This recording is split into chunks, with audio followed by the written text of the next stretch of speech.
we'll see how this goes. We'll see if anybody shows up. Is there anyone here? Is it just me? That'd be cool. I can't see anything. If you're here and you can hear me, then let me know. Hey, buddy. It might be just you. We'll see. What is this? I don't understand. I've never used this before, and I'm confused. It's all good. Edge of breakups here. That makes me happy. Dude, you saved me. I was editing video today, and I was thinking of you as I was popping in just my preset colors. Save my butt. Oh, dude, I'm playing my. I'm going through the Mini Chief right now. Can you hear this?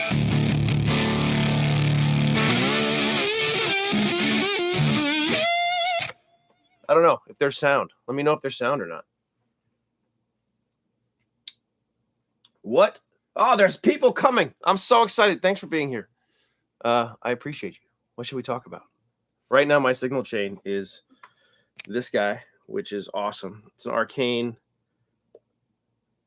gold foil humbucker into a Hudson broadcast into the Greer Mini Chief. Don't visit Edge of Breakup.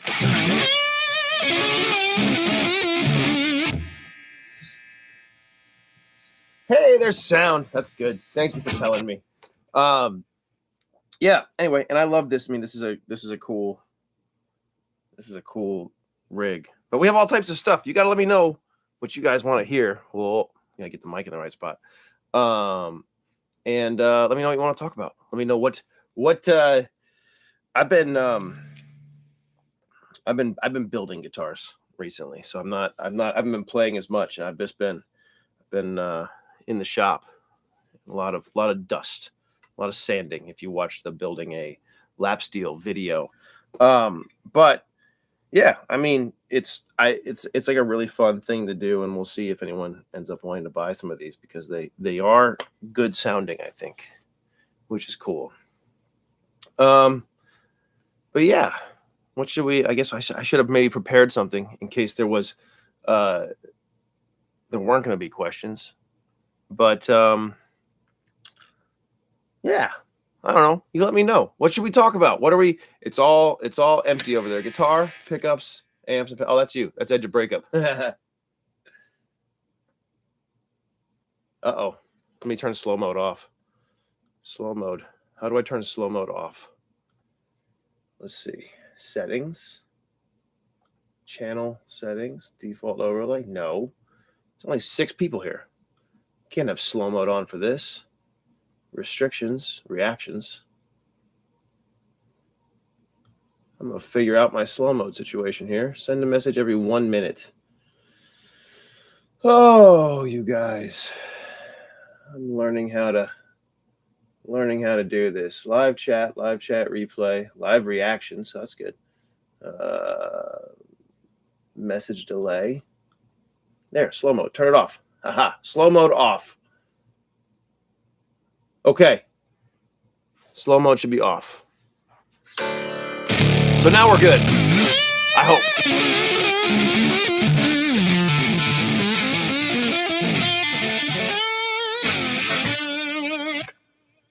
Oh, dude, I just saw a thing. I don't understand the argument about like wood doesn't have an impact on tone. Drives me up the wall. I like that we're going to start with that. But like, I just saw a thing about somebody complaining about how Tonewood blah blah doesn't have an effect. And I got to be honest with you. You need to play more guitars. If you don't think Tonewood has an effect on sound, then you have not played enough guitars. That's all I can say. My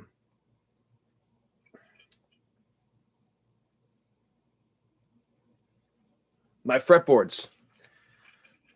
So what particularly about my fretboards? This one is actually cut into, this is a one-piece roasted maple neck, right? So I actually just cut this into the body, or cut it into the neck rather, and then inlaid it.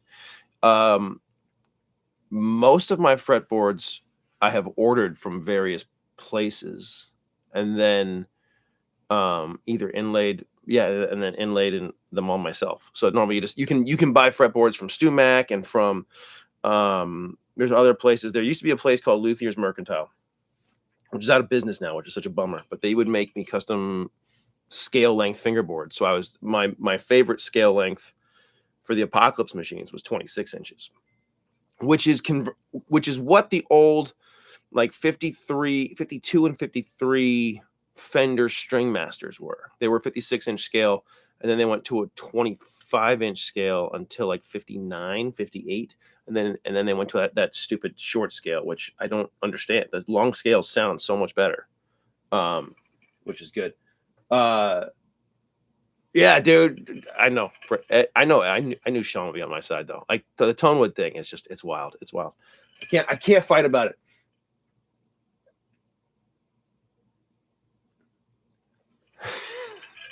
Good old Ben. So Ben Harper's the reason I started playing lap steel, because that's incredibly loud. I'm sorry.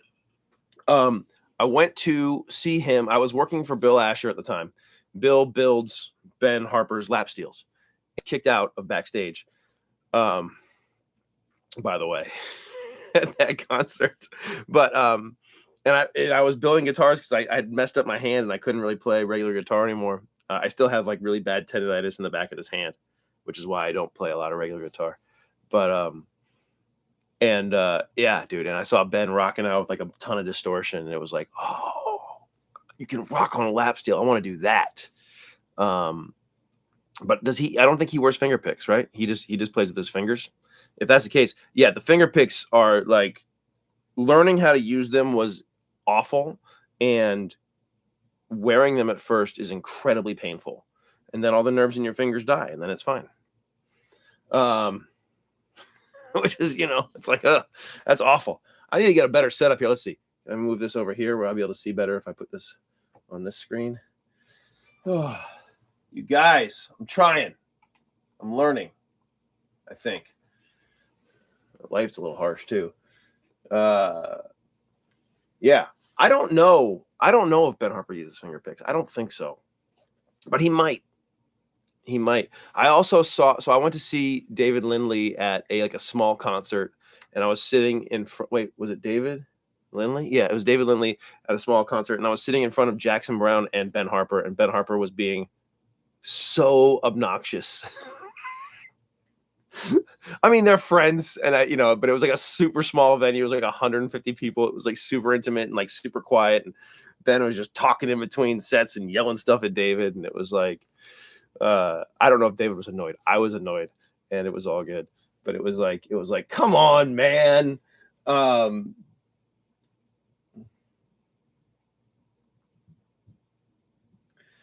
it was a thing.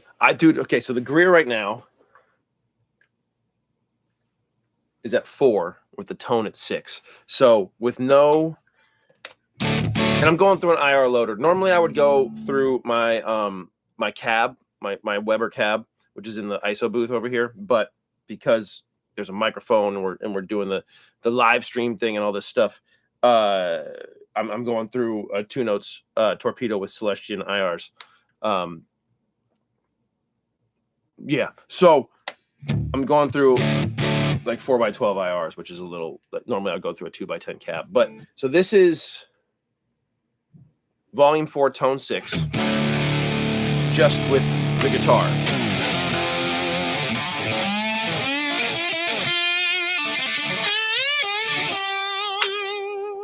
I can clean it up.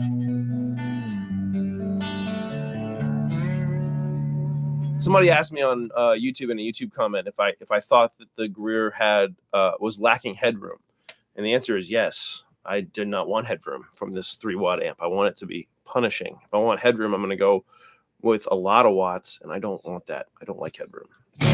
So there it is, and then my espresso fuzz face is way too noisy to have it on in the background during a live stream, but like, this is my happy place, which is the espresso fuzz face into the Greer.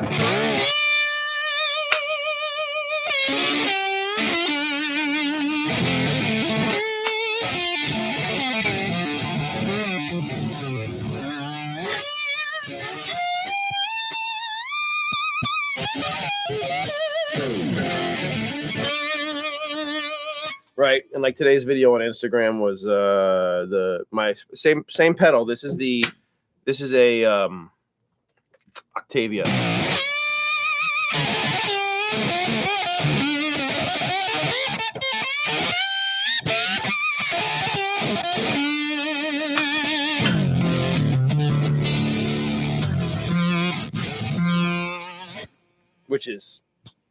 That's joyful sounds right there. But we'll go back to the broadcast. I can also hit it. I have a Caslitter Toxic Twins, which is my it's like a tube screamer. I'm using like a tube screamer side. And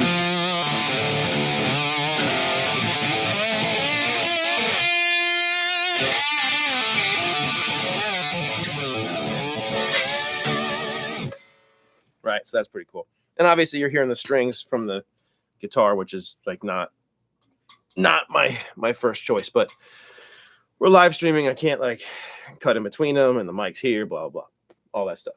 All right.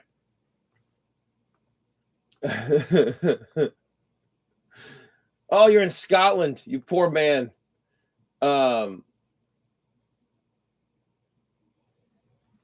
can't find a fretboard ready made. Well, but you can order a if you're looking to build one, then if you have even like a blank slab, you could cut one yourself, and you can get like a miter box that you just cut. You know, I have a bandsaw blade that's 23 thousandths of an inch, so I don't know what that would be in metric. Probably something completely reasonable as opposed to 23 1,000ths of an inch. But if you're looking for a fretboard, the other thing would be there's a lot of guys who are building stuff in the UK, and so maybe getting somebody, just reaching out to someone and see if you could buy, if they would slot you a couple fingerboards and what that would cost. If you're trying to build your own, if you're looking for a lap steel, again, I don't know. I mean, Duesenberg is in the EU, I think, and they're making a modern style lap steel, and yeah, and you could have somebody make a neck that would just fit on like a Telly style guitar for you too. I am building necks, but I don't know what the tariff situation is going to be like. So, if you find someone and you have someone and you want specs, just reach out to me on Instagram or on my website, and I will happily share all the specs of what I'm doing. You know, it's not that crazy of a secret. I'm using basically Dobro specs up here and Telly specs down here, and I just kind of mushed them together. So that would, if you're building your own, just talk to, I don't know. I'm sure there's a local guy near you. I'm certain of that. Because there's little builders everywhere. And then, yeah, I don't know. Who knows if they'll make you one or not, but there's plenty of guys around here, at least, who, like, I could reach out to, Barry at Grez, and he probably would build me a neck. He'd probably slot a fingerboard for me if I couldn't do it myself. But I found a saw and made a jig, and then I just do it myself. But that is obviously, you have to have a little more of like a shop, and you have to have not a very advanced skill set, but somewhat advanced skill set, like a moderate skill set to be able to make a jig. And then you can buy templates. And you can buy a template too, which lets you slot everything on a table saw. Is that good? Oh, hello from Italy. Dude, you guys are up late. You Euros. I was trying to plan this. I was like, I know I'm going to eat too much bread with lunch. I'm going to need to take a nap. And I just, so like, yeah, I was like, man, you poor Euros are going to be up late, man. What's going on? That's cool. Welcome. That's awesome, dude. I'm glad you're building your own. I did a whole video. I don't know if you saw it. I did a whole video on how I build my Apocalypse machines. And, yeah, it has been a learning process. And then going to tempered woods has been a real experience too. Like, I've had to upgrade a lot of my bits, because if you don't have sharp bits, like, pieces just, like you're routing something and all of a sudden a big piece of, like, I lost a whole neck because a piece of the heel blew out. Today I had a blowout that I could fix, but like a piece of tempered pine, I think. I'm doing two out there, one's cedar, one's pine. I think it might be cedar. It might have been Western red cedar. A whole piece, a whole chunk down here just blew out when I was routing the roundover, which I've never had happen before. And it was just like, oh, but whatever. I was able to fix it. I was able to kind of like, make it not look like that happened and onward. But tempered woods are a challenge too. Sharp bits. That's the trick. Thought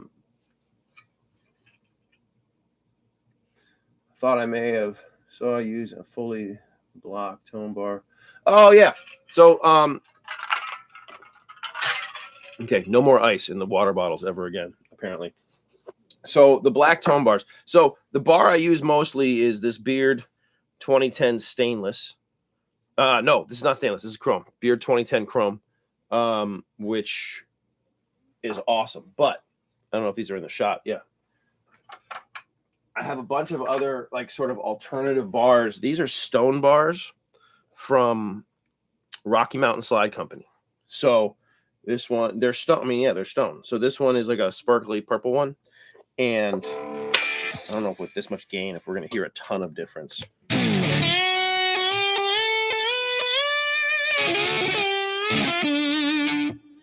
It's definitely like a mellower sound. Okay. You can really hear it on that high string.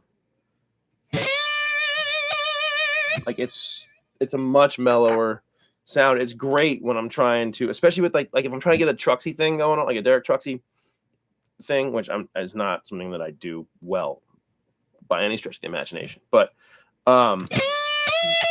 that's really like bright and bitey, whereas like this gives me a little more,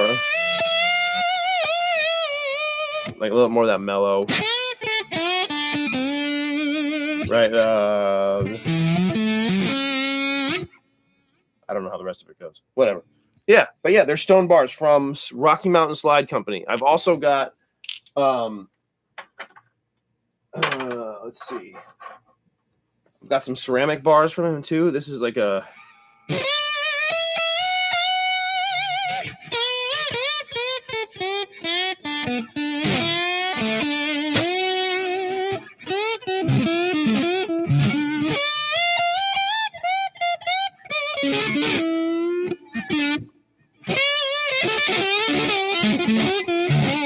It's funny, these are really light, the ceramic ones, and so it takes a second to sort of get used to the difference in weight between this one and this one.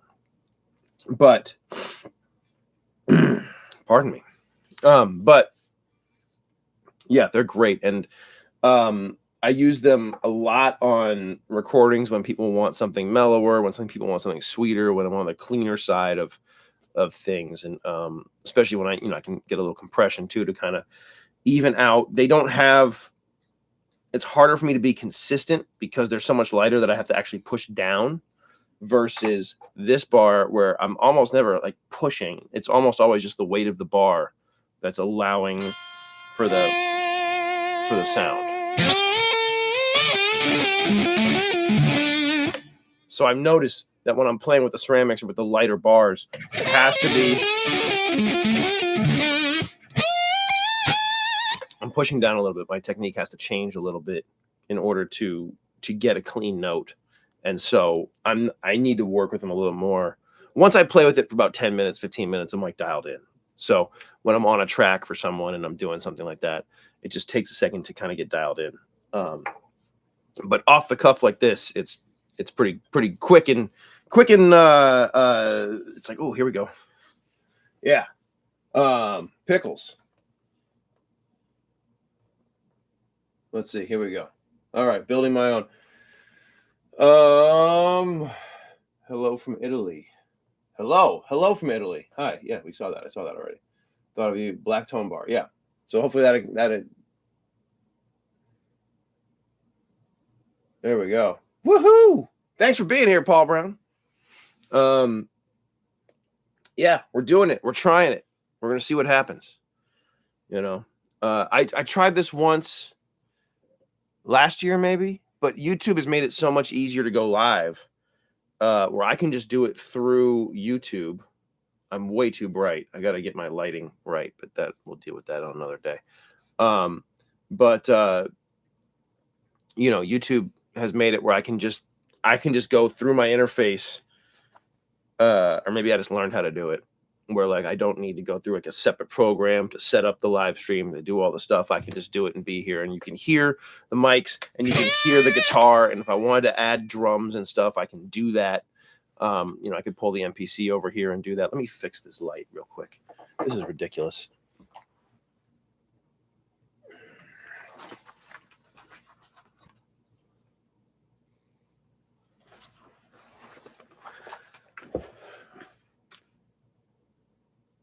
That's better, I think. Is it better? I think it's better. It's less ridiculous. Yeah. So, yeah.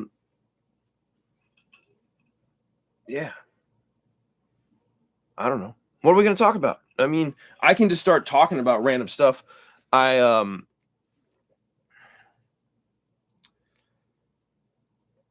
can just start telling stories, but what do we got? We've got questions. We've got, I think one of the things that I always wonder is like, what am I not covering, especially on YouTube, that you guys want to be seeing?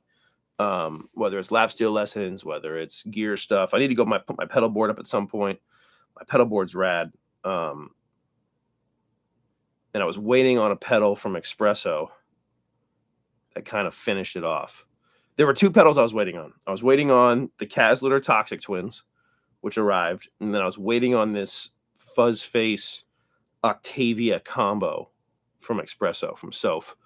And it's just like I have a board that basically does anything I want. But you know what's interesting? Interesting is probably the wrong word. I found it interesting. I was jamming with some buddies a couple weeks ago, and I don't get to play like super loud a lot, but we were, playing with the drummer. We were in an actual studio. We were just kind of like getting to goof around and play, and we were playing not like necessarily rock stuff. We were, definitely like vibey soul stuff. The bass player, dear friend of mine, has played with like Steve Morse. He used to play with Van Morrison. He's with the Drifters right now. Phil Mann, amazing bass player. He's great. But like, and I was using my satellite and my Black Volt in stereo, and I almost never had a pedal on. That was like one of the things, like at volume, I need way less gain. I need way less stuff. And then when I get quieter, I need all my toys to kind of get the similar feel. But it's a really interesting thing because, yeah, at volume, it was like turning on even like a Tube Screamer for leads was fine, but like turning on like a ton of fuzz or a ton of gain in that setting was entirely different than in this setting, where I'm often at a reasonable volume, so I don't have to get divorced. The band, the family next door has a band, and the family on that side was complaining, and I was so happy that like they saw me, and the band was playing, and they saw me, and they knew that wasn't me, because obviously it's like my big fear is always that like I don't want to be the musician that doesn't care about the people around them. I don't want to be that guy. And I'm sure there's a level of karma from having a band next door, because I as a teenager, as we all are, right? As teenagers, not always the most thoughtful people, but yeah, that was so anyway, I don't get to crank my amps up because it would deafen the neighborhood. So playing 220-watt amps in stereo at volume was like super cool. It's like, oh, I don't need most of this stuff. The thing that I had on probably the most, well, two things: my Jam delay, it's an analog delay, which I love, and then the Violet Vibe, which is my Univibe style thing from R. Weaver Effects. And those two were on the most, and it was super fun. But it was like, oh, I'm not using nearly as much drive as I do when I'm here because of the volume.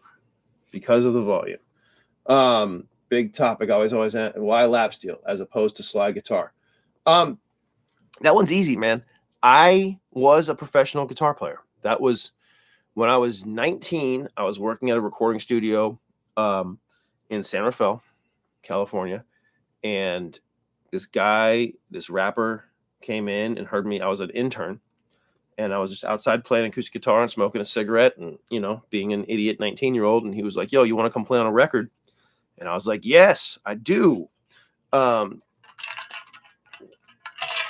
and so that was my first paid gig, and I started playing for like the hip hop community that was coming to San Rafael to record. A lot of them were like real gangsters from Oakland. It was like, cool. Um, and then also there were a couple guys in town that were producers that started hiring me. And then I went to MI to my parents were like really like, I had gotten kicked out of college, and my parents were like really gung ho that I needed to go to school. And I got tendonitis in my hand, and I couldn't really play guitar anymore. And that led to fixing guitars, because I had always enjoyed pulling them apart. That led to fixing guitars first at Carruthers and then at Bill Asher's. And then when I worked for Bill Asher, he was building lap steels for Ben Harper, and that was like my intro to lap steel. And it just sort of happened because, yeah, I have tendonitis. This pinky is often painful and inflamed. So any sort of like really dexterous stuff hurts. And lap steel, I saw it and I was like, oh, this is something that I can do. And I still get pain. I have tendonitis in my elbow. I get pain sometimes in this finger. I get pain in these fingers sometimes, but like I've learned how to manage most of it. And again, with guitar, like some days my hand really hurts and I can't play guitar. I can't play bass. And so you'll hear more electronic stuff on Instagram, for example. And yeah, I mean, that's just this, but that's where lap steel came from. Lap steel came from not being able to play guitar, wanting to be involved with guitars, learning to fix and build guitars, working for a guy who builds guitars, lap steels for Ben Harper. And then when I was working for him, where's that lap steel? It's around here somewhere. Basically, he was like, you don't get to build a guitar until you've worked for me for a year. And I was like, all right, well, let me buy one from you. And he was like, well, then just build one. So he had a body that was, it's around here somewhere. He had a body that was too thin for his normal guitar. So I was able to use throwaway parts to build this guitar. And it was the one I played for a long time. And then when I was able to finally have a shop at my old place, Stu Mack asked me to do some demos on a cigar box guitar. And they asked me how I want, what it would cost, blah, blah. And I was like, why don't you guys give me some lumber in return? And they were like, okay. And I was like, this is what I would like for sure. And then like, if you could throw in some of this, and they just threw in everything. And so I ended up building my first 2 Apocalypse machines out of that.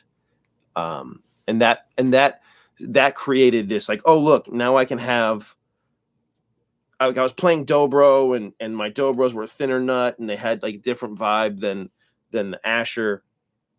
And so like I started getting like, I like having the neck at a different height. I don't like everything being totally flat. It's uncomfortable to me. So having this offset is nice because it helps me kind of just control what I'm doing. I don't know. Did that answer the question? I think, yeah, but like whatever. I mean, the real, at this point in my musical journey, lap steel is the thing that I'm the most proficient at, but I really like playing drums on this thing.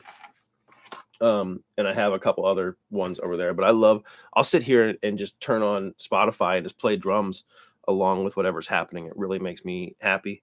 I'm a really bad keyboard player. I love playing bass on stuff, especially even if it's just like the low note, like this, the idea of just sitting in a groove and playing and just like, like that stuff is super fun to me. So the idea of like this not necessarily being like, ooh, I play lap steel. It's like I like playing music, And then this happens to be the thing that I'm the most proficient on at doing that. But I can sit there and play, G and a C chord on a keyboard if we're playing Can't Always Get What You Want or something. And it's like, that's fun. If we're grooving and somebody's singing and there's people playing, like the things that I'm less proficient at, I can just play rhythm stuff and be more than content. And I learned all that from playing bass, which is wild. But yeah, that's where that is. Live gigs. What band do you play with? As in drums, bass, etc. I don't play. I play with myself. Right now, I kind of do it like all the stuff that you hear online. I basically wake up in the morning and I make a track for Instagram, and that's my band at the moment. But I just found out that I'm losing like 95% of my work, which is I found out yesterday. So that is concerning, and I should not have bought an amp earlier this week, but there you have it. Well, I guess 2 weeks ago, 3 weeks ago, whenever I bought this. I shouldn't have bought the Greer amp a month ago. But the point is that, like, okay, well, now a lot of times I've been working evenings, not nights, but like 7 to 8. My main gig is I'm an alcohol and drug addiction counselor, and I was in LA. So long story short, I was in LA. We moved up here. I don't have enough work, but I was kind of getting set up, and now I've been working at all these teenage treatment centers, and I guess a lot of that's going to be going away, which is like, oh. So I got to figure out what's next, and so maybe I will play around town, try to get a night where I can play somewhere that's like dead, and then maybe build it up. But even if that was the case, what it'll be for me, I can't really afford to bring a band out. It'll be me with the MPC, the Akai MPC, which is like the sampler thing, and I could pull it up here, but it has a drum pad on it. And then, I'll probably play bass on that, and then play guitar and sing and do whatever, and try to have a guitar night, and then start getting guys out to play as hopefully it grows. But we'll see. I like going to bed at like 9:30. So I need to play at a reasonable hour because I'm getting older. When I play late, when I play shows and it's late, it's just like I get home and I'm wiped out the next day. So yeah, we'll see. But I don't. The only band I'm playing in where I'm playing all that stuff is Matt Bradford, and there is stuff on Spotify, and iTunes and whatever you stream, and yeah.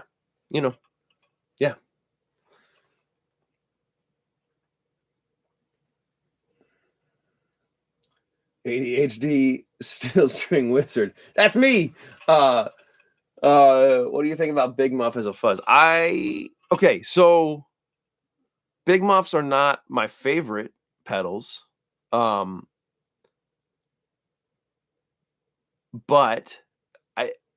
what's a fuzz? What's a distortion? What's an overdrive? The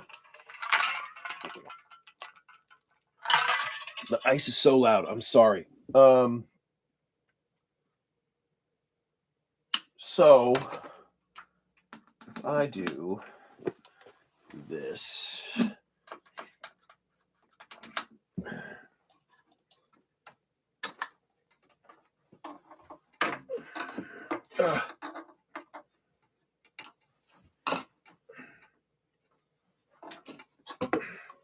see what's happening. I'm trying to do stuff I'm not set up for. This is what happens.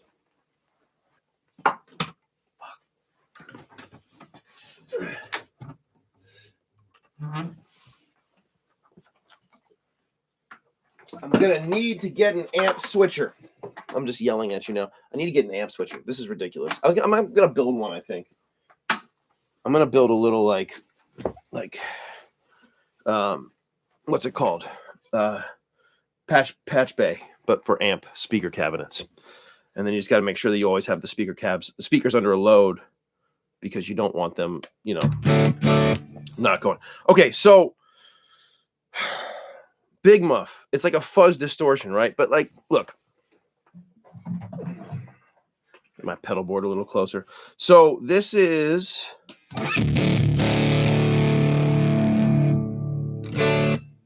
a fuzz face, but I rolled the volume back.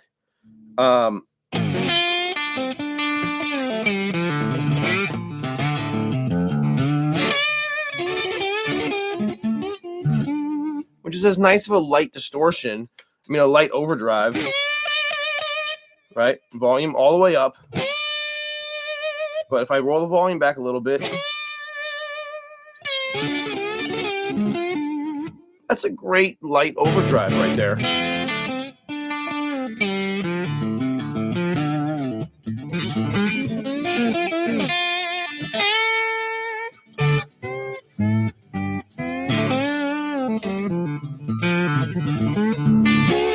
Right? The Big Muff, a lot of times for me, it's so scoopy and like just insane that I use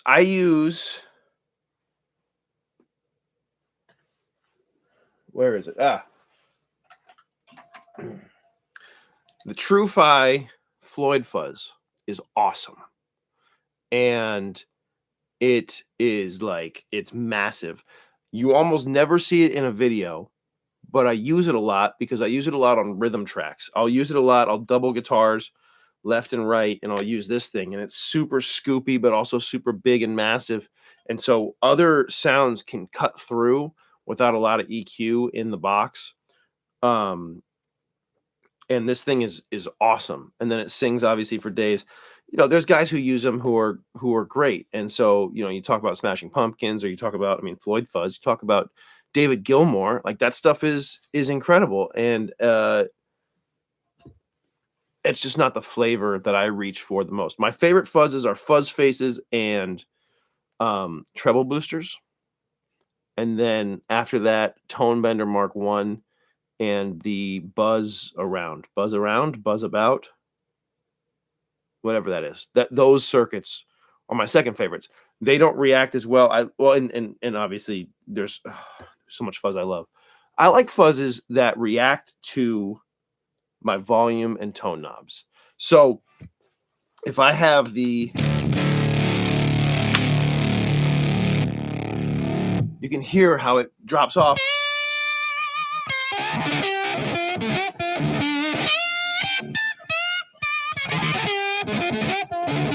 Right. That to me is it's much more interactive with what I'm doing. And the Big Muff is a little more of like a battering ram, which is great for certain things again. But it's not a sound that I reach for immediately. If we're talking fuzz, the thing I reach for the most is probably a fuzz face with a bass cut option. And so that's the other trick with fuzz faces. Like the original fuzz faces are great, but they're so massive. You get into a band setting and they don't cut. But if you have something that can cut out some of that low end, the one that Soph made for me has the fuzz face has 4 controls. It's got volume and fuzz, but it's also got bias and a bass cut knob, so I can notch out as much bass as I want to make it cut a little more. And then it also has an Octavia on it with whatever the controls are on an Octavia. But those are my 2. And then like Big Muff is like down the list for me. Big Muff and Rat are kind of like this. Are they distortion? Are they fuzz? They're both great. But again, I often reach for the Rat if I'm looking for that sound. And again, it's not really a Rat. I reach for the Jam Rattler or the Greer Gorilla Fuzz. Guerrilla Warfare. Jam Rattler, Greer Guerrilla Warfare. So again, the Big Muff is like, I have a couple. The Floyd Fuzz is my favorite. Yeah. Does that answer? I think that was a long rambling question. That was a long or rambling answer. But yeah, it's there it is. Yeah, dude, fucking no swearing. I'm gonna swear. It's just what it is. Being considerate to others. It's like I had an upstairs neighbor. So I lived in like tiny little apartments for a long time, and I had this upstairs neighbor who had I was playing. I mean, all you could hear was that was the I was always in headphones. I got nice in-ears. I did a whole video actually about like headphone rigs. No one watched it. It was as popular as the learning by ear video. But Yeah, I got the in-ears because I wanted to be comfortable while playing, and, and my upstairs neighbor, man, would blast this subwoofer, and we had so many conversations. He's like, "I can hear you playing guitar," and it was like, "Yeah, so the whole apartment is resonating. What do you think's happening? Like, we can hear you talking. I understand." Anyway, whatever. Oh, um, yeah, things are loud, and trying to be considerate of others is always something that I've been accused, mostly by girlfriends, of being overly considerate. Not of them, by the way, but of other people around me. But yeah, that's oh my god, it's bringing up memories. We can go through some PTS after this. Um, yeah,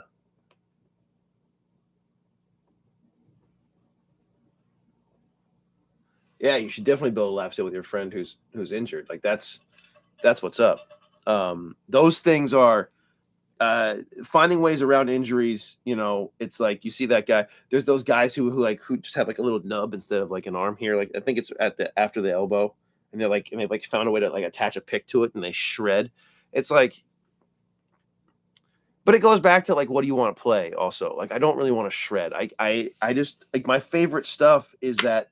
I mean, I like being pretty aggressive and crazy too. But one of the things I don't get to do a lot on Instagram in particular because of just the format and how to like you have to like get views and get attention. And um, I'm struggling with that, especially now just losing some work. And it's like, oh, like how am I going to make a living? And like, I want to be making more music, but like that doesn't make money. But like a lot of the like,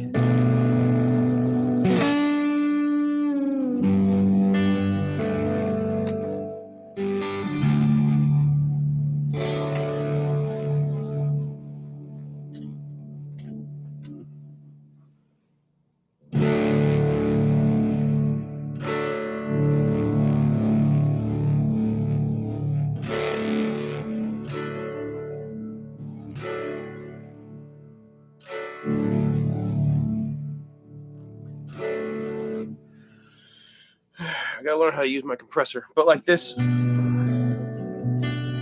there we are. What's happening?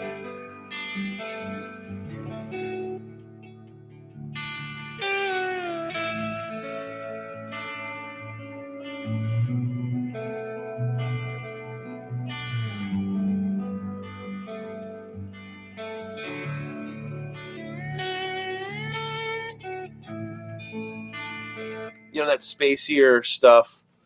Um, I love that stuff, and I don't really get to do it. And so again, like also with the injury, it was like part of it too was like I was like 20 years old and I just wanted to be a shredder, man. I wanted to be tapping and sweep picking and all this stuff. And as I get older, like just those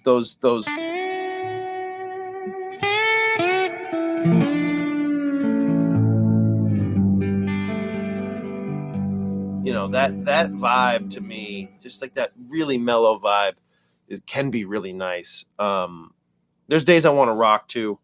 As it gets later in the day, I get mellower. That's really what happens. I wake up and I listen to like really aggressive music. Um, and then as the day goes on, it gets mellower and mellower. And by the end of the night, like when we're doing dishes and we're cleaning up at the end of the night, like we're listening to like jazz. So, and not bop, dude. Jazz, like jazz ballads, you know, um, a lot of Bill Evans, a lot of like the mellow Miles stuff, a lot of the like I have like a more funky groovy jazz thing, got a lot of Charlie Hunter on there and a lot of some Bitches Brew stuff from Miles and all that stuff. But at the end of the night, it's like mellow jazz, Oscar Peterson. I have to go look at the playlist, but like bring it down. The ambient stuff can be really fun and like the sweeter stuff can be really fun, but I just don't seem to get the engagement. And while I try not to cater to that, I am aware of it. And it's like a bummer that that's what I'm doing. But yeah, it's so weird. Okay. Where are we at here? Let's see. Big Muff is a fuzz.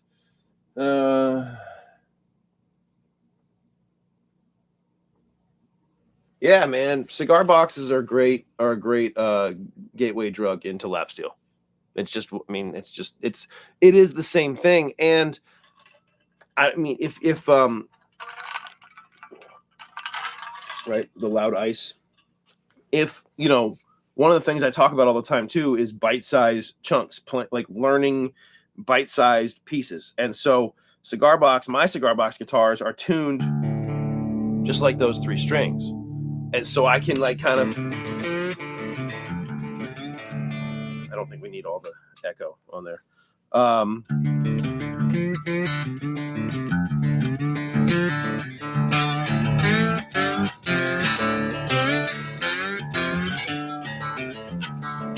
Like that kind of stuff on a cigar box is super fun. Makes you learn how to play laterally. It makes me learn how to play with the fifths. And then when you get onto like a full lap steel, now you have all those riffs and all those licks down here. And again, for me, we need a little bit of juice. We're not playing loud. We need some juice.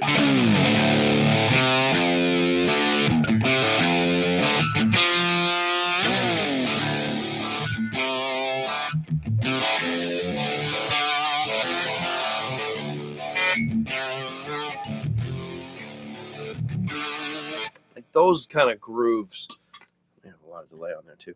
Those kind of grooves are just super fun to play for me. And the leads are great. And I like being, I love the, like, look at me.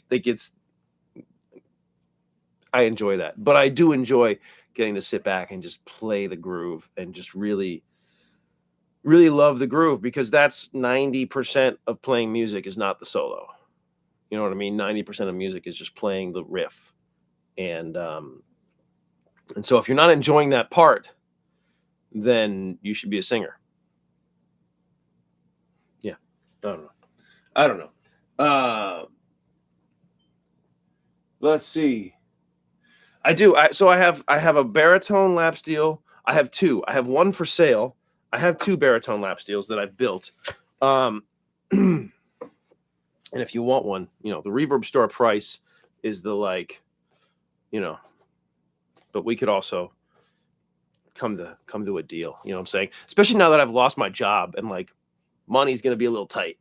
But check this out. So this, I just saw a video on Instagram of a band. I might have, I don't know who I sent it to. I don't think I posted it. Of a band of people who are over the age of 30, and everybody's just going, ugh, as they're sitting down and standing up and all that stuff. So this is a baritone that's for sale. It is a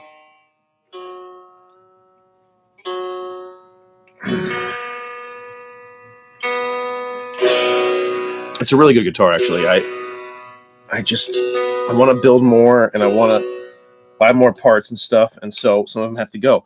So this is the baritone that's for sale. It's got a Barden and then a Lawler Firebird pickup. It's if you go look at the Reverb store, it's there. I mean, it's been beat up, it's been played a lot, and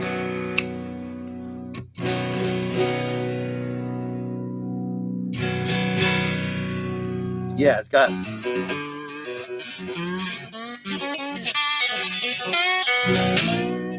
right. It's got ash centerpiece that I made. It's a ash, and then the wings are Carina.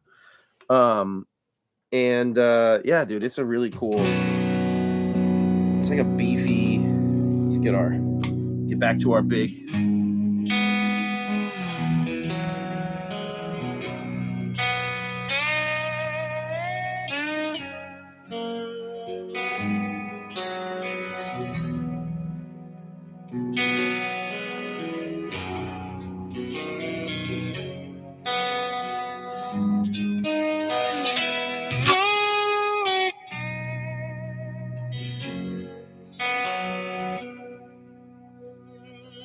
But it does the beefy thing, and then how am I going to get something gainy here? Let's see. Let's do this. Check this out. This is going to be okay. So I'm going into a relatively clean amp. So this is another thing that my board is set up for, just as we talk about stuff.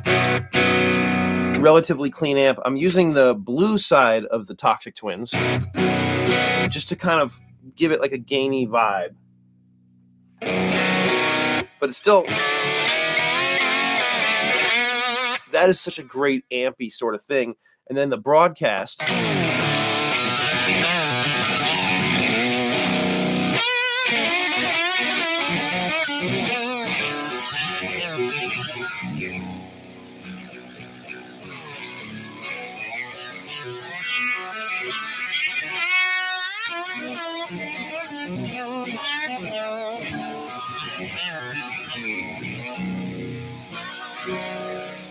So yeah, and then the red aluminum knobs and just super quality stuff. This is a great guitar, and it's got the red. What's that happening? That's not. Why we have? This is probably making everything ugly anyway. What if we close that? The light is so. I gotta work on the light. Anyway, yeah, and then the inlays are black and red, and I don't know why I did that, but you can. I mean, I did it because I thought it looked cool. And I think it does. So they alternate black, red, black, red. These are black and red, and then red, black, and then these two are also alternated. So yeah, if you're interested, again, hit me on Insta, hit me on through my website. You can get my email. I can probably say it here. It's mattbradfordmusic@gmail.com. Let's see if that just screwed me and I get tons of spam. Dude, the amount of people who are trying to like give me small business loans is wild. That's the scam I'm getting the most. But anyway, this is one of the baritones. Thank you for mentioning that's in my reverb store. Who did that? Paul. Yeah, thanks, brother. I appreciate you. Okay. The other thing is, I mean, I'm sure I said this in the build video too, but like all the stuff, like I'm not interested in stuff being perfect. I was sanding these two bodies today, and let's turn all the buzzing off. I was sanding these two bodies today, and it's like every time I turn them over, there's like a new little ding or dent, and I was like, well, then these are gonna be relics, because I don't understand how guys get their bodies like totally perfect, and then the finish totally pristine, and then you put it together and it's totally pristine and there's no scratches. Like I feel like I scratch the guitars by looking at them. So, yeah, relics. I don't know. I cannot get them perfect. It's crazy. And I also don't care. Like I like when I get these guitars that are used that are mint, it blows my mind, because like, yeah, I mean, these are. There's no way the camera will pick this up, but there's so much pitting and scratching already from my picks on this instrument and on the other one that's, I think it's in the truck. Whatever. Yeah, the two I just finished building. So, it is what it is. And yeah, there it is.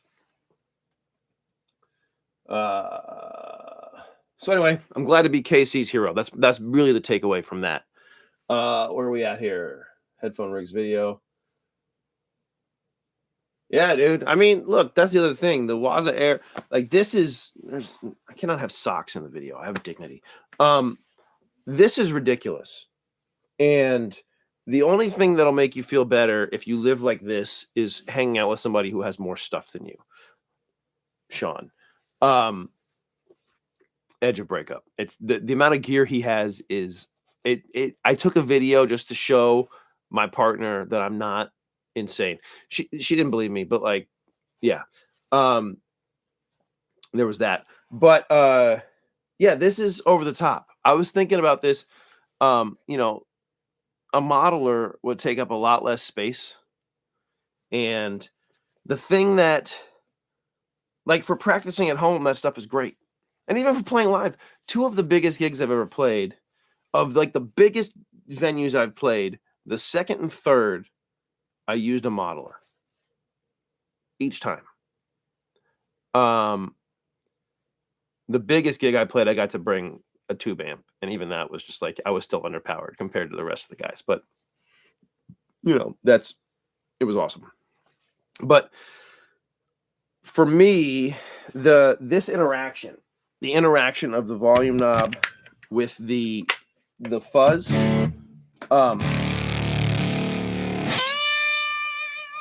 Oh, we need that gain. So all I did there, by the way, was just turn the Caslitter on, and all of a sudden,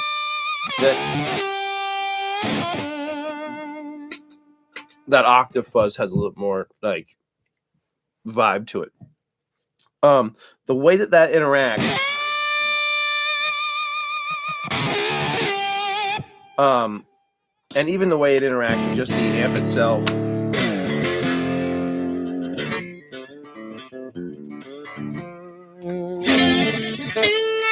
I think that's really hard to model.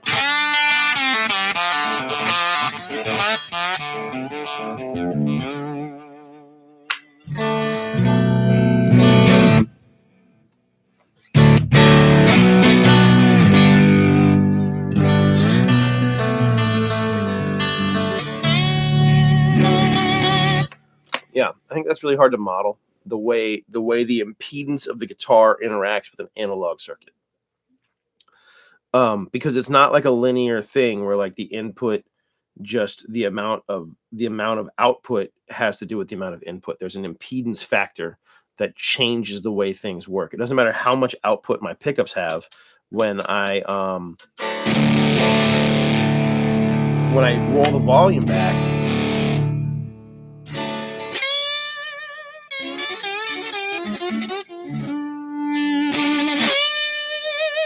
And I haven't really heard a fuzz face get modeled like that. So, I mean, again, you never know. I mean, stuff's changing all the time. But like for me, this is the most comfortable way to go. But the headphone rig thing, like it is insane. And the Boss Waza Air headphones, where you just put them in and that's all you need, and you just plug in, you're good to go. I like having some other stuff. I think those can stream music though too, which is awesome. Again, my rig is so complex. When I'm speaking right now, I'm seeing 7 different meters for that one. I guess because it's going through a preamp, and then it's going through an interface, and it's also coming out of a headphone interface, and then it's also, my speakers are off at the moment, but it's going through my speaker control center. It's ridiculous. But it's a professional studio, so there's more ins and outs. But yeah, that headphone rig situation was crazy. Okay.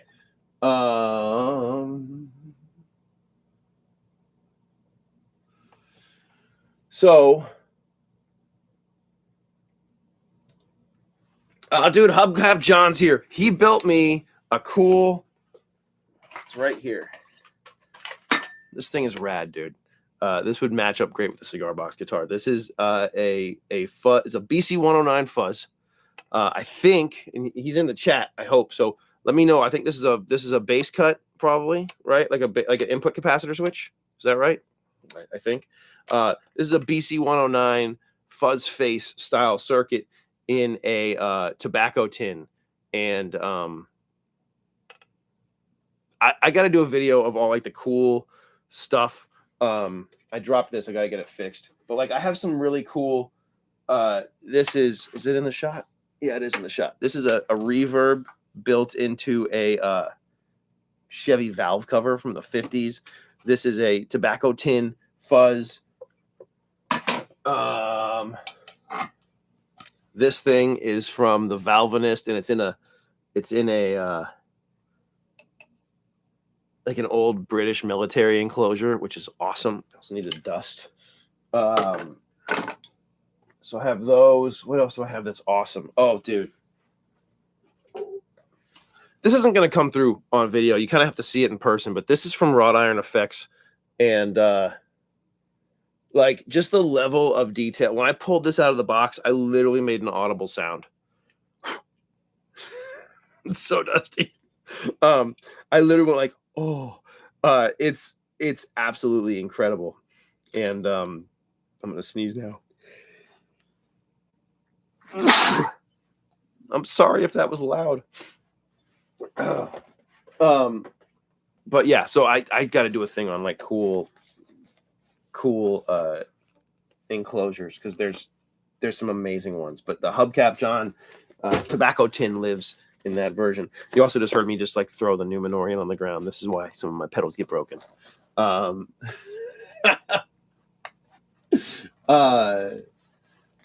would love the OST from SnowRunner. I don't even know what that is. From the video game. Was SnowRunner a book? I feel like I read a book. Yeah, I read one book. I need one tissue. Where are we at here? Let's see. Do you like this? This. No socks in the video. I don't often wear shoes in here because there's carpet and I don't want to get it dirty. I already have 2 cats, so it's like a whole thing.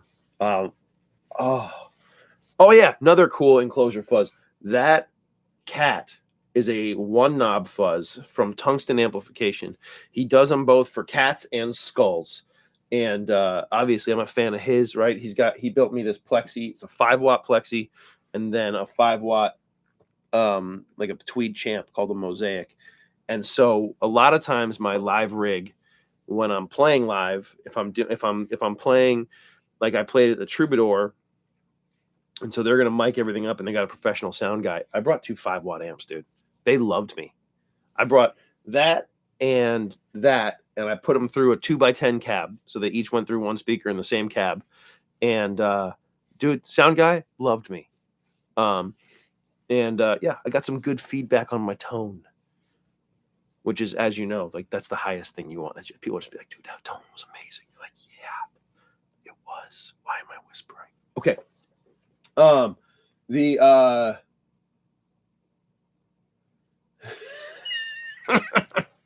Yeah, I understand. Both jacks are actually on this on the other side. It's a cat acupuncture statue. Hold on. Oh, I'm scared to ask. This is a cat acupuncture statue. You can see the numbers on the front. It has a switch that I don't. Is that on off? I think that's on off. And then on this side, on the side that shows you the musculature, you have your in, your out, and your power. And it sounds great, and it looks awesome, and it's very meaningful just because it's named after my old cat, who's dead now. We assassinated him because he had cancer, but we had to assassinate him. It was very sad.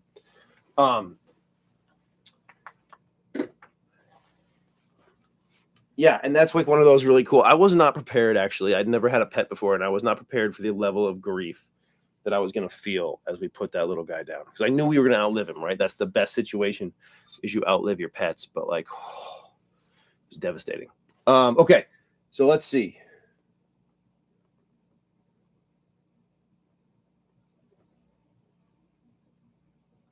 Yeah, headphone ring, blah, blah.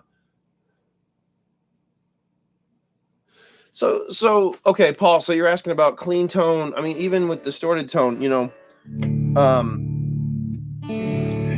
yeah, different strings sound different. So where I pick here, so okay, different instruments sound different. One of my buddies, not to name drop, is this guy named Marty Rifkin. And if you don't know who he is, you go to martyrifkin.com, and it's the best website ever because it's just his like contact information and then like all the records he's played on scrolling across the top. And he played on one of my favorite records of all time, which is the Bruce Springsteen Ghost of Tom Joad record. So he did a bunch of stuff with Springsteen, but one of the things he told me, I had the good fortune to get to hang out with him a bunch, and he's such a lovely guy, was that a lot of times his favorite pedal steel was in transit when he was doing these things. So he took his least favorite pedal steel to the Springsteen recording sessions because his other steel was in cartage from whatever other gig. And so he was like, I can get the sounds I want. I just have to work harder. So yes, different strings sound different, right? So if I play my fifth here, right, it sounds way different than my open string. And it sounds different there, and it sounds different here, and it sounds different here.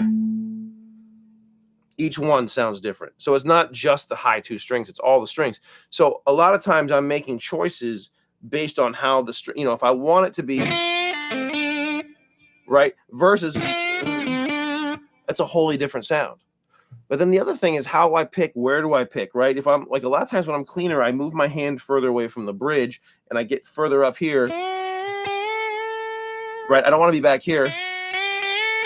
It's the same picks, it's the same, but if I move up here,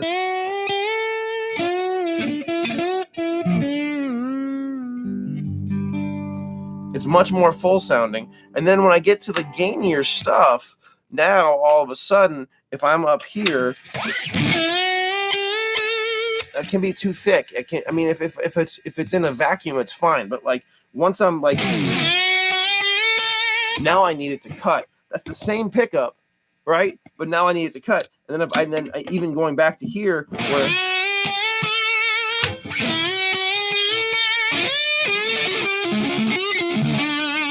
right versus up here, like it gets muddier. My technique got bad there, but it's a really interesting thing. And I don't even often think about it. It's really more just like, I know that when I move my hand up, I get a thicker sound. And then also, those are two different.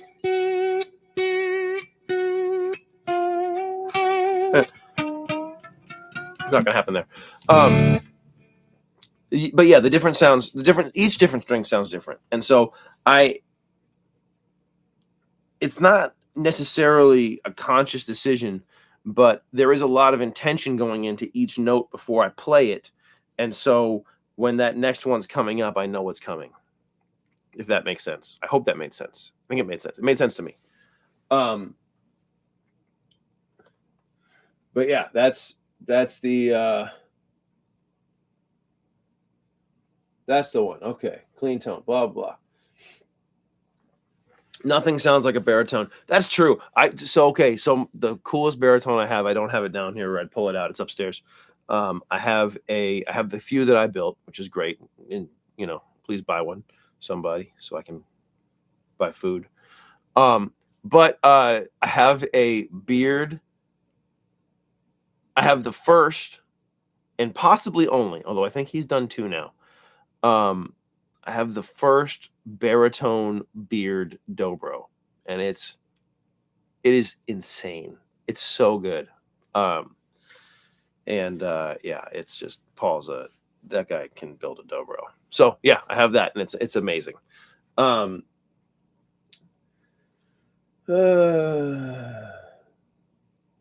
at that. We're making connections in the chat. I hope somebody buys stuff from Hubcap John. It's really, really nice stuff. And John, you're in the UK, I think, right? So like right now, US, UK, we're not trading goods at the moment, which is a total bummer.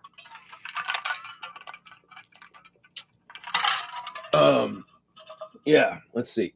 Super cool guitar. Are you familiar with Fook lap steels? Are those the metal ones? I think so. I think I'm familiar with them. Those are like the heavy duty metal ones. I played a couple truss arts. So those are metal body guitars. I assume the Fook instruments. I think if they're what I'm thinking of, they're the metal body lap steels. I'm not a fan of metal. I'm not a fan of the company. I think it's really cool, but so this is reclaimed pine, and this is like a 150-year-old pine from like a barn. There's like holes in it. I don't know if you can see them on the video, but there's like a hole here. There's like a hole here. It was so much fun to make this because it's like such a piece of history. And I plugged it in, and it was like, oh, this thing sounds awesome. There's something about the warmth of wood.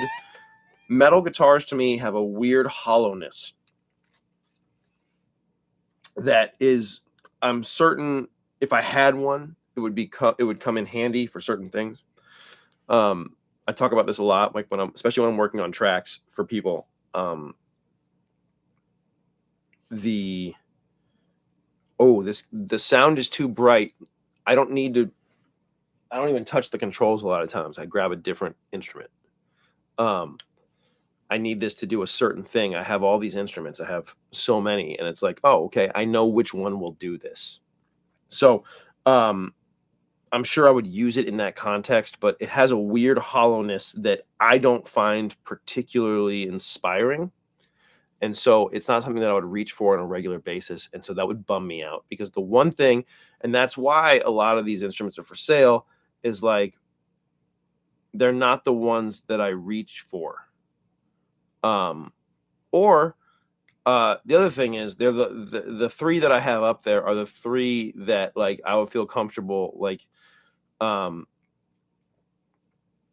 like one of them, one of the ones I'm not selling, you know, the area around the jack hole was just destroyed, and it's just awful because otherwise I would sell that guitar because it's a great guitar and I love it, but I would love for somebody else to have it. But there's certain things, these need to be lined up properly, and it's hard to get those perfect. And so I'm not going to sell something if those aren't in like a straight line and evenly spaced. There's stuff like that. Even on the video that I did, there's like two of them are a little bit too close together and one of them's not. And there's a little bit that's like, because I'm doing it by hand and then I'm hammering them in the way that the grain works, especially on like a super lightweight wood, like sometimes they do move a little bit, but like, yeah, it's got to be close enough. And so the three that I'm selling have enough, everything is right. So that's the other part of like I love this one. Everything's in a straight line, which it's like way harder to do that than I expected, you know? Yeah. And so that's the other aspect of this. And like the finish is good. And, you know, there's damage on it and stuff but it's a great guitar. So, yeah. Okay. There's that. Let's see. Where are we at here? We are, hey, you live an hour away from me. Dude, yeah, it was so interesting. So when I'm just seeing the cat thing, I just keep wanting to put my foot up, but like I'm not gonna put socks in the video. It was interesting when so when the lady came to put him down and he was sitting on my lap and he was dying and I was just sobbing and I felt like that guttural like sob coming. And I had to turn away because I'm still a man. Yeah. I couldn't believe the grief I was feeling in that moment and just the amount of pain that I was in. And then when we got our kittens, it's funny because immediately I calmed down. Like I immediately just like, whew. And my partner was still grieving and they weren't ready to like deal with that stuff. And so we got the kittens a little bit too early for them, but not for me. And yeah, and now the kittens are 2, so they don't want anything to do with us. You know what I mean? They're just running around, very few snuggles. I'm assuming another year, and then all of a sudden we'll be back to like cuddling. One of the cats had to have all his teeth removed recently too, so I'm really glad I'm losing my job. Whatever, it's all good. It's gonna be okay. That's the thing too. Like whatever it is, it's gonna be fine. But yeah, it's like, oh, okay. So now I got to figure out how I'm going to make a living for real because even the income I have is gone. Yeah. Let's see. Oh, dude, I'm sorry to hear about your dog. That is, yeah, it's so painful, man. It's so painful. So I'm sending love and, yeah. They're family members. And so, at least for me, they're family members. And it's just like, yeah. Yeah. All right. So let's see. It's input cap mod switch. Good.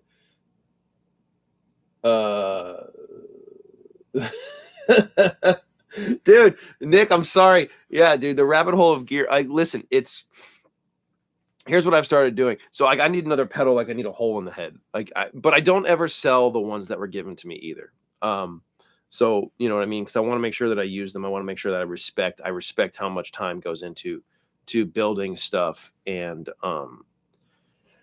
I was just talking to a builder. I'm not going to say who, but somebody was giving him shit because they were like, I can't believe it's all so expensive and blah, blah. And it's like, go build something. Go hand build something. See how long it takes. Go do it over and over again and see how long it takes. Like this, it was somebody who builds stuff. Everything's by hand. Everything is like, it's like really special. And he was just, you know, where I'm a safe space for those things, because it's like I know like the negative comments can be crushing, and it's just like that's not. I am aware. I have built pedals. It takes a long time, and there's all these extra little steps that, like, you look at it, you're like, that's like 7 components. That's not a big deal in like one of these like fancy treble boosters, right? Like I think it's like 10 components or something total. But like, yeah, go ahead and get the finish on the enclosure, and then get it all together, and then test it, and then it doesn't work, and you got to change something, and you got to go find the things that are the right value, and you got to adjust for, you know, different germanium or this or that, and everything has to be put together by hand. It's all very time consuming, and by the time you're done, it's like, oh, that was a lot of work, let alone finding the right components, let alone I mean, it's just, I'm gonna get on my high horse. Point is, I don't know what the hell my point is. I don't even know where that started. But yeah, I'm sorry your dog died. Anyway, yeah. Oh, the going down the rabbit hole gear. Yeah, dude, the rabbit hole gear is I'm on a kick now where I want to buy some preamps. I have 6 that I've built. I built 5 from kits, and then I have 1 from Lauren Audio. It's a Panther. It's amazing. But I got to be honest, I've been looking at the Helios mic pre and EQ from H2 Audio. They've got a stereo one, and I'm in love with the Helios sound on every plugin I have, and it's so good. And for guitars in general, and then I was watching a couple interviews with some engineers who were like, my favorite consoles. These are older guys, obviously. Favorite consoles are Helios. Who was it? Was it Glenn Johns, who was just on the Rick Beato thing, who was talking about it? He hates SSLs and loves Helios. But, you know, I'll be honest, I have not gotten to play. I've never used a real Helios. The Neve style stuff that I've plugged in, I haven't ever loved. I love the Cappy stuff, and I built a couple of hairball preamps that are all great. They're all different, and they're all great. But I would really like to get a pre and EQ. I want to get more juice going into the box before I get there, just because that analog stuff does seem to, at least for me, it adds so much. Another thing that I have is the Benson reverb. You can't see it, of course not. So this is the Benson reverb. Let me turn it on. This is an all tube reverb, and it's freaking awesome. Okay, now we're getting some reverb.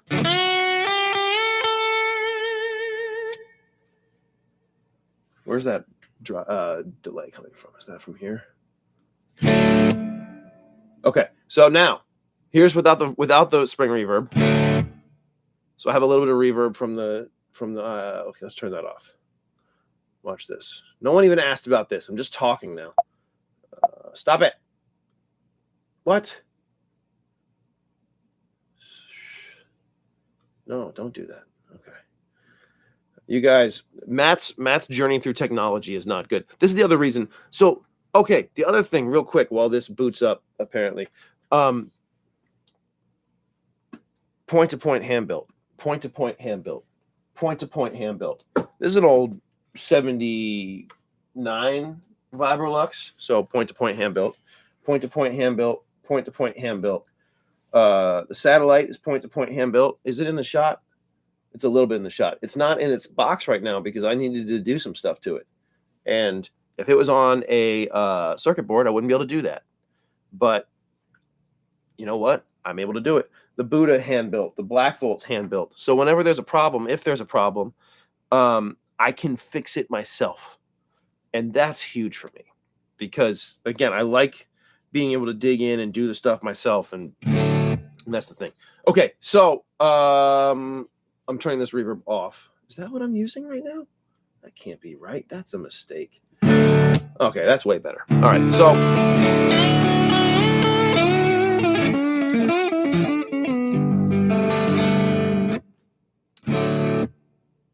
okay, so that I hope I wasn't on that other setting before. Whatever. It's this now. So reverb off. Okay, so totally dry signal.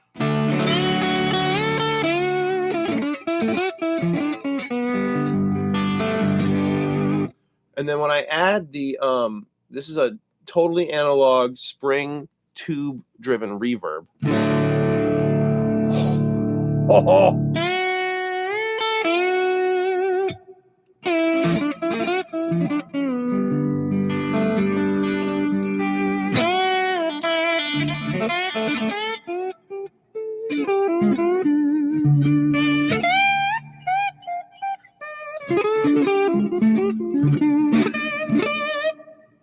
Like that's lovely. Now, it has a noise floor, but I have not found a digital reverb that sounds as full and that I can have as much reverb that doesn't get in the way as this thing does. And so it's just awesome, man. It's just freaking cool.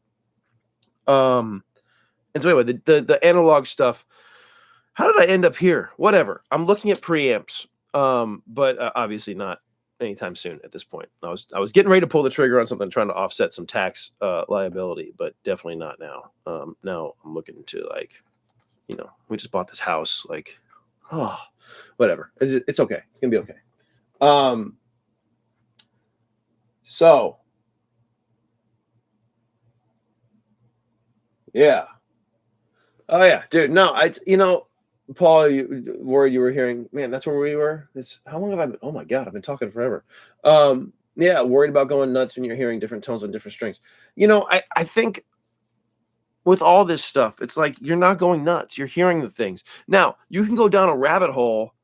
It's always good to have like more. So I used to work at this guitar shop. I was a guitar tech at a really high-end acoustic guitar shop.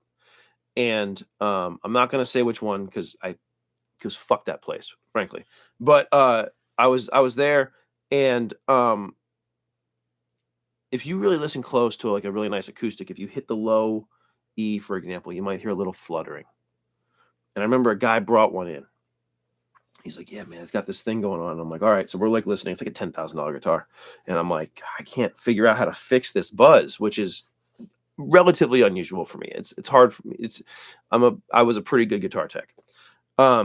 Finally, and I mean, I was messing with this thing for like 3 hours. I don't know. Like I was trying everything I could to try to like make sure the saddle was seated right and make sure that like the ball ends inside weren't doing anything. And I restrung it and I was like muting different stuff and putting my hand on place, like just trying to like eliminate this buzz. Finally, I go into the acoustic guitar room, the nice acoustic guitar room, and we had like Froggy Bottoms and Callings and a whole wall that was just National resonators. So like nice guitars, Santa Cruz. I mean, along with obviously the Taylors and the Martins. And I started hitting each guitar low E, and each one of them had the flutter. So as I fixated on it more and more, it got louder and louder until it was all I could hear. Goodall. Another one. Hey, Goodall makes amazing guitars. Anyway, but and so like, yeah, being able to get a reality check is huge, but also like realizing that like, yeah, like I have to work around what I'm hearing, and that's the way I end up playing like me, and that's why I might play something here as opposed to up here or vice versa, because right, I mean, yeah, all those things have different sounds, and so I got to turn the reverb off. It's too much. It's too well. Yeah. Oh yeah. See, the noise floor goes down right away. And again, in a recording, that's great. That's too much reverb. But now we're using a Valhalla reverb and a Sound Toys Echo, but we're using plugins. The noise floor is 0.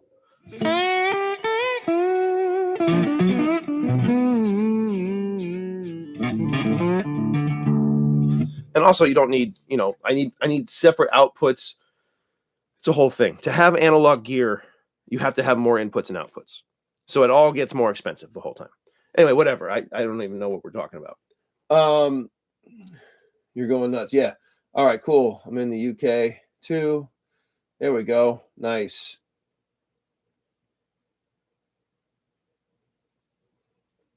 All right. I like that we got people getting together. Does wood type really matter in tone? So I talked about this a little bit earlier, but I'm going to tell you from my experience, yes. Okay. Wood type matters. The weight of the wood matters. A really light wood has a lot much like more open sound. So okay, so I have these two guitars. I'm not going to climb back there and get them right now, but I have my black my black Apocalypse machine with the is really lightweight cedar, super lightweight. Um, and it has this really amazing open sound.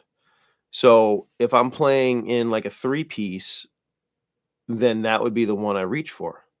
But that guitar can get lost in a denser mix. And then I have my yellow Apocalypse machine that has the Righteous Sound diadem in it, and then the double neck or the double blade um, single coil.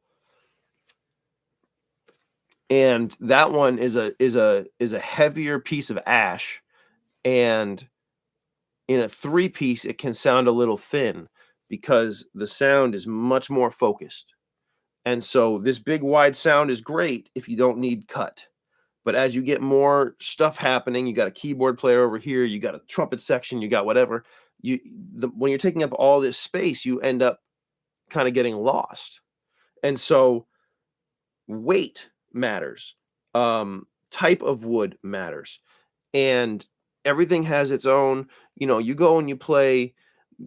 So if you were able to get a Strat that was made out of mahogany, for example, mahogany's tonal presentation is much more low mid focused. And I remember Fender was making a mahogany Strat for a little while, and yeah, it sounded mahogany. And then, but there's so many factors. So wood is only one of the factors. Scale length matters. If you have a bolt-on neck, then the neck wood obviously matters. I mean, even if it's not, even if it's a glue-on wood, the 70s Les Pauls, for example, had a maple neck, 70s or maybe it was 80s. Whatever, it had a maple neck. So it had a slightly different sound than a mahogany neck. It had a little bit more it was a little more immediate. The softer woods seemed to be a little bit less immediate. And then also like wood age and were they tempered? And then there's just so many factors. And so, but wood 100% matters. And I have heard about this guy on YouTube who proves it doesn't. And it's like, okay, like cool. If you don't believe it matters, then that's fine with me. Like I can't. There's enough people out there who want to argue about dumb stuff that they saw on YouTube. I have held thousands of guitars, and I have built dozens, couple hundred. I don't know. I don't know what I was doing. It's hard to say. But I worked for guitar builders, so I've built guitars. And 100% wood matters. And going to a good wood guy is when you start looking at, some of the more the smaller the builder, the more choosy they can be with wood.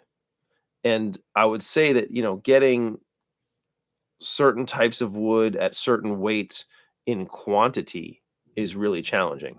But getting those woods for like 4 guitars, for like 6 guitars, for 10 guitars, this piece of reclaimed pine, I don't think I'll ever sell this one. I mean, make an offer. We'll see. But this instrument, as soon as I plugged it in, I was like, this is magic.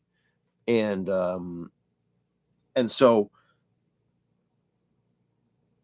the goal is not to, the goal would be to build them all like this, but like that's not reasonable because this is a specific piece of wood and it's a special piece of wood. and it's a one-time opportunity. And I have some more reclaimed pine. It's from a different set of boards. I'm doing some torrefied pine right now and some torrefied western red cedar.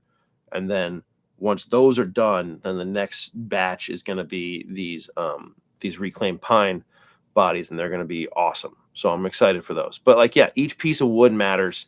And yeah, I mean, I don't know. It's look, go play different. There was a guy. Okay, I did. Okay, this is. You guys got to let me know if this is what we should be doing here. I'm gonna look through all the comments after this too. But so okay. So I had a client who had 3 strats, and he wanted the same pickups in all 3 strats. So we put the pickups in all 3 strats, and then he was like, "Dude, they all sound different." And it was like, "Yeah, they do. Same pickups. They sound different because they're in different pieces of wood. They sound different because they're in different guitars." There was a 70s Strat that sounded kind of like dog shit, and then there were a couple of 90s like American standards that sounded great, and it was just like, this is what the guitars sound different, and the pickups are a piece of the whole. The pickups are the engine, right? But if you put a Ferrari engine in a Volkswagen and you don't upgrade anything else, it's not competing with a Ferrari. And if you put a motorcycle engine, in a moped, like this is the engine that drives the train, but this is all part of the process. And yeah, I don't know what to say. I'm sure people go ahead and disagree.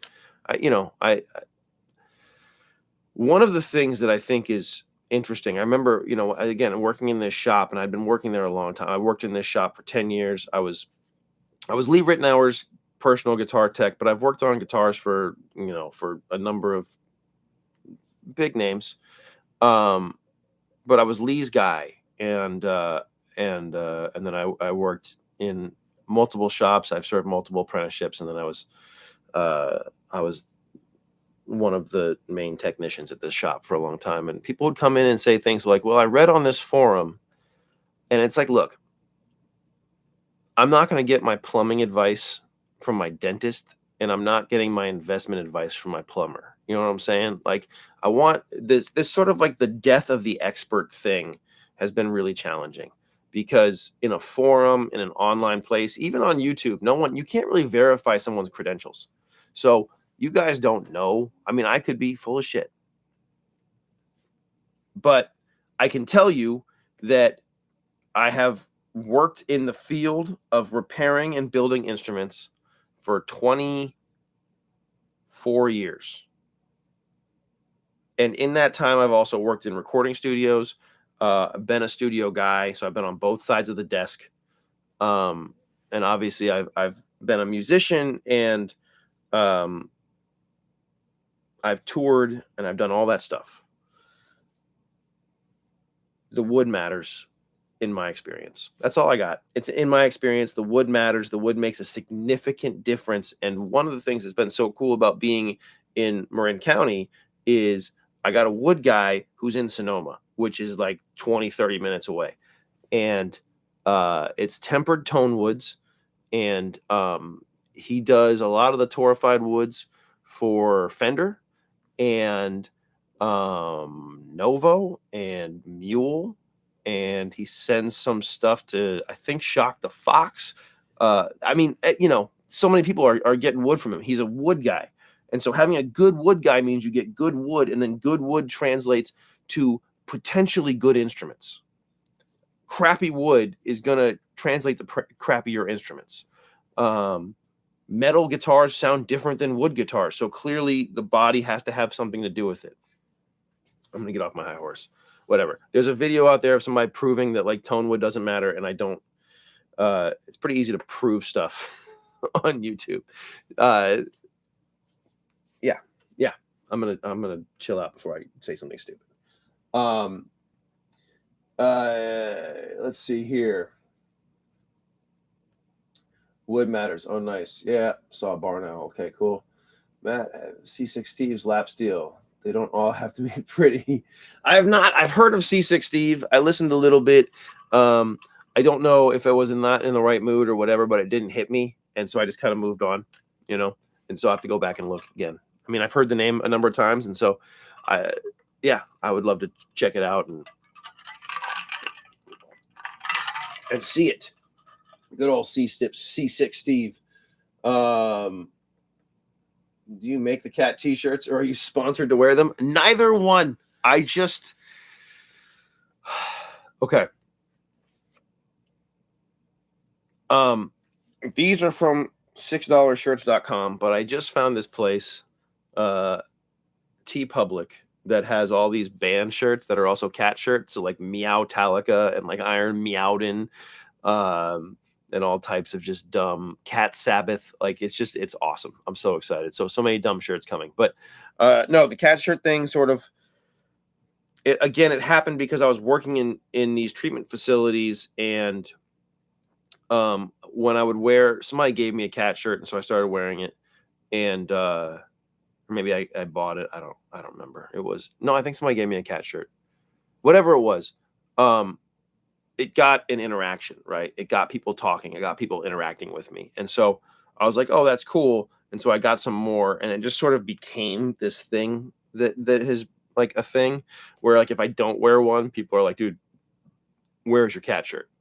And especially working with the kids, it has been like they love it. And they're like, what cat shirt today? Oh, you wore that one 3 weeks ago. It's like, guys, I'm not getting a new cat shirt for you each week, but yeah. And so it just kind of became the thing. And so like even when I played with Tool, I wore a cat shirt just because it's part of my vibe now. And I gotta be honest, I don't take myself very seriously, and I would like to make sure that is as clear as possible. Right? Like who cares? I'm not selling your pedal, John. I like the pedal. But also, it's important that everybody knows, and I will say it. I mean, at some point, if I were to pass it on, you know what I mean? There's some kid who's like, dude, I love Fuzz, blah, blah. It may end up in a few years, but it's got to make it into a bunch more videos first. It's got to make it into, I don't ever. So some stuff gets given to me, which is the most flattering thing in the world. Some of this stuff I bought at a discount. Some of the stuff I bought at full price, whatever. Screw those people. They don't know who they're dealing with. I value it. And especially building it, you start to learn, or at least I have started to learn more and more, how much effort goes into each thing. And when I hear about people selling pedals that they never even played, that were given to them, it drives me nuts, man. And I just want to be really clear that when people give me stuff, I take that seriously, and I want to respect everybody's time and work and energy, and so yeah, this is and that's the other thing. Is just the other part is there are a couple people who have given me things that it's going to get sold because they didn't live up to their end of the agreement. There's a couple companies out there that it's like, oh, I'm not dealing with them ever again. But I'm glad that they have revealed that, because that means that I can know, and I don't need to put it out here. I know that I won't represent them, and I'll move on. And maybe we had a bad interaction, but like it's pretty rare. Most of the people I get to work with, I'll give shout outs right now to Espresso and to Origin Effects and Caslitter, Analog Mike. I mean, I pay full price for everything, and I wait the total time, and it's like, dude, he makes amazing stuff. Rick Weaver, the Violet Vibe. At one point, it stopped working, which again, analog pedals, that happens. Analog components fail. I sent it back to him, and I think the day it arrived, he fixed it and then put it back in the mail to me. Like, it's the customer service there was insane. Jam Pedals, those guys are lovely and special. Wonderful audio technology. These are all the guys just on my board. Voodoo Labs.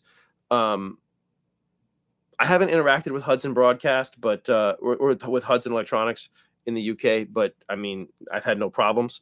But the rest of these pedals on my main board, and I'll do a video at some point, these are all guys who I've had personal relationships with, and they are just, I don't know, man. These, there's a lot of really good dudes doing this. I would assume there's more, just the percentage of like good dudes making pedals and like loving like this community is probably a lot higher than like good dudes in like hedge funds. I'm not judging anything. I'm just saying that like you don't get into this for the money. And for the people who are like, oh, dude, you must be making a killing because of it's like, no, they're not. They're not. I promise you right now. Guitar pedals is not the road to riches. It might be the road to emotional fulfillment, but it is not the road to riches. Oh my God, we've been going for an hour and 40 minutes. Are you guys still into this? Are we going to, we can keep going. There's less people here. Maybe we'll call it. Let's see.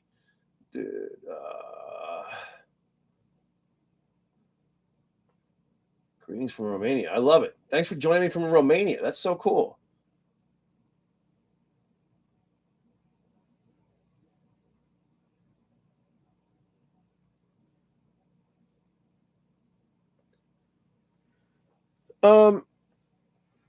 Single pickup setups. I've never had a single pickup setup. I like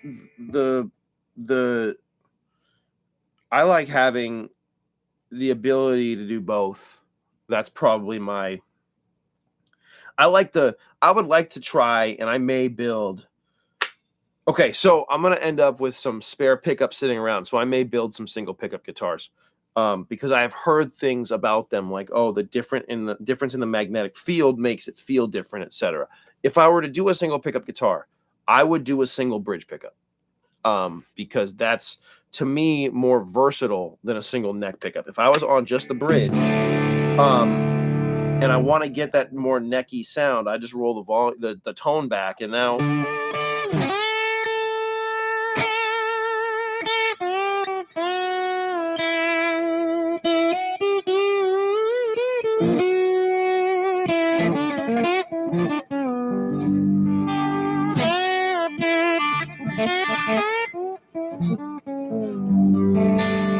But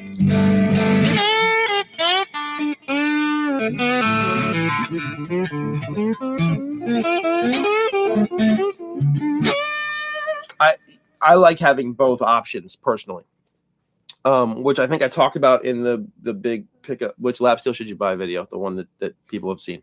But regardless, I like both. I like having both.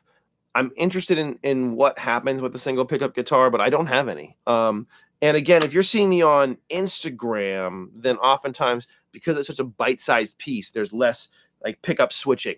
If you were to see me play a full song live, there's a lot more like, oh, it's rhythm time. Let's see. Rhythm would be here.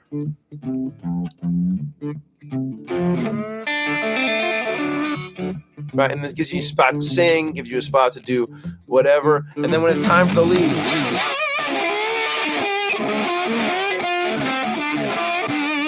and I don't feel like I have the same, like, what's it called, where you can do all the different stuff, whatever it is. I don't have the same options in a dual pickup instrument, if that makes sense. In a single pickup instrument. Yeah, I know words. Yeah. Oh, dude. Good night, John. Thanks for being here. I appreciate all you guys for being here. Oh,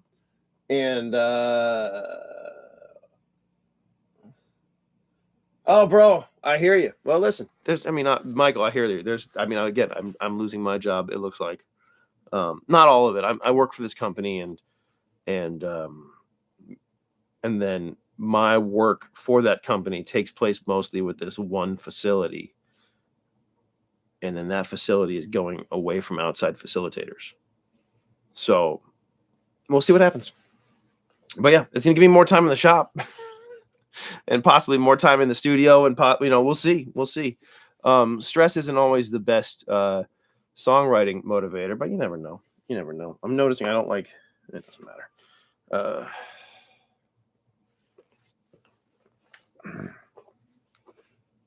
Yeah. Now we're probably out of tune. All right, let's see what else we got here. We're getting towards the end, right? I like single pickup as beginner because it's just less to think about, and I forget to switch anyway. Yeah, man. I mean, I think simplifying is never a bad thing, and you know, I'll tell you what. 2 pickups, switch, master volume, master tone. It's kind of like as simple as I get. I don't want to not have a tone control, but I don't mind. I wouldn't mind just a one. I mean, I could make 1 pickup work, and if I couldn't make it work for whatever I was doing, that would be on me. That would not be on the instrument for sure. So I'm a fan of simplicity. When people start to offer me like, "Oh, dude, look at this switch that does these things," then you pull this, and then it does these other things. It's like I would never use that. But yeah. So I think that's right. Is this the blues ain't nothing but a good man feeling bad? Man, well, I hope the new job, I hope, the thing that I've noticed over and over again for myself is that things that were bad things. If you had told me 13 years ago that I would be in 13 years I would be sober, not touring, not a professional musician, but working in drug and alcohol treatment mainly, and married to a non-binary bipolar yoga teacher, I would have said I don't want any of that. And my life is awesome today. And so I'm hopeful that these things that are coming that are bad, each bad thing has led me to something better.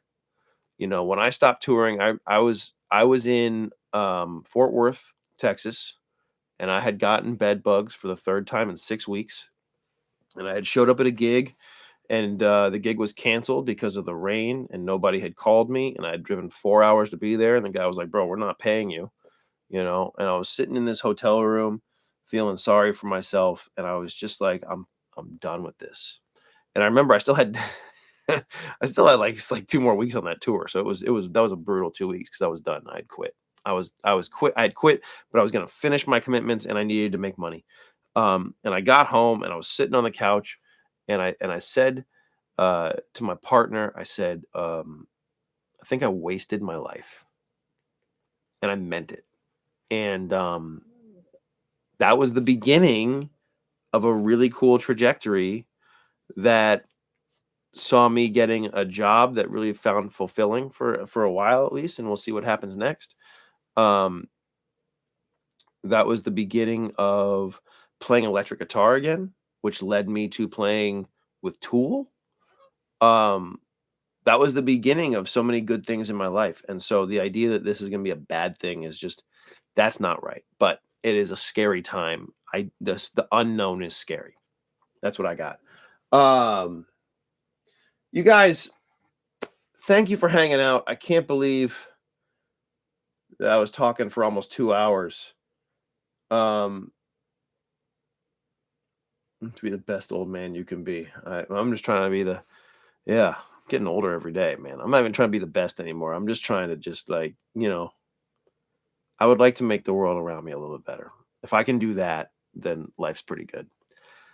We're going to call it. Thank you. Thank you for hanging out. Thank you for being here. Thank you for being interested. I'm going to try to do more of these, I think. I don't know. I love doing it. And yeah, I don't know. Subscribe, hit the bell icon, hit the thumbs up thing. Do all the stuff that everybody else says to do. Do that with me. I cannot tell you how much I appreciate y'all. Thanks.